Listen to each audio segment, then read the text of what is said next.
के करे ही नदिया के झील मिल पनिया रे के करे में बहेला सेवार रे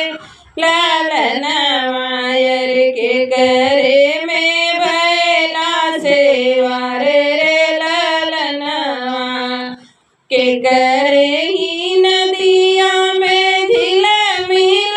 पनिया रे के करे में बहेला सेवार रे ललनवा रे के करे में बहेला सेवार रे ललनवा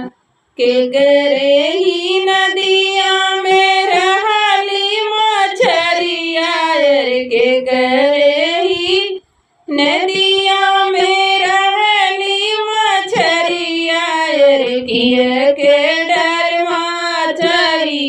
जल रे ललनवा रे किए ओ डरई महाजल रे ललनवा रे किए ओ डरई महाजल रे ललनवा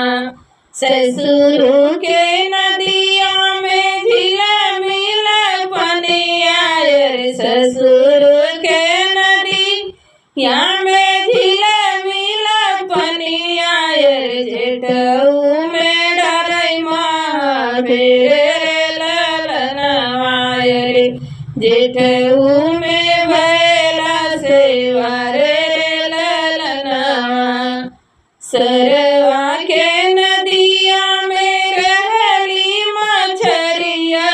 रे सरवा के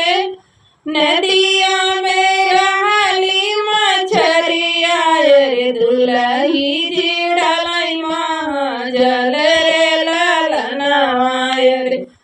दुलहे जिड़लई महाजल रे ललनवा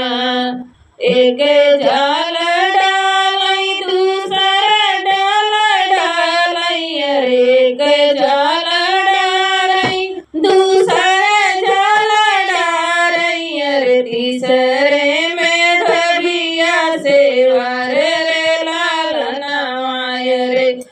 तीसरे में भगिया सेवार रे ललनवा तीसरे में भगिया सेवार रे ललनवा एक जाल फिया कई दूसर जाल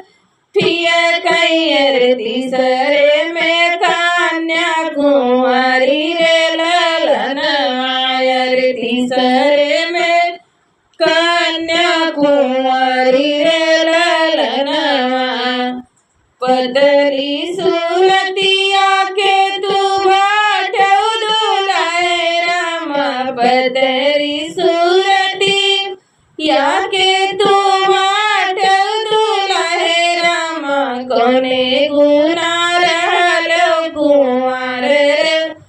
ललनवा रे कोने गुना रहलो कुंवर रे ललनवा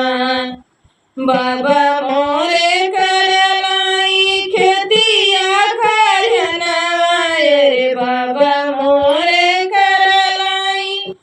खेती खरियनवा रे गुना रहलो कुंवर रे ललनवा रे एही गुना रहलो कुंवारी रे ललनवा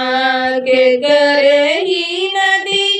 या में झील मिल पनिया रे के करे में बहेला सेवार रे ललनवा रे के करे में बहेला सेवार रे ललनवा रे के करे में बहेला सेवार रे ललनवा के करे ही नदिया में रहली मछरिया रे के करे में डरे महाजल रे ललनवा रे के करे में डरे महाजल रे ललनवा रे के करे में डरे महाजल रे લલનવાય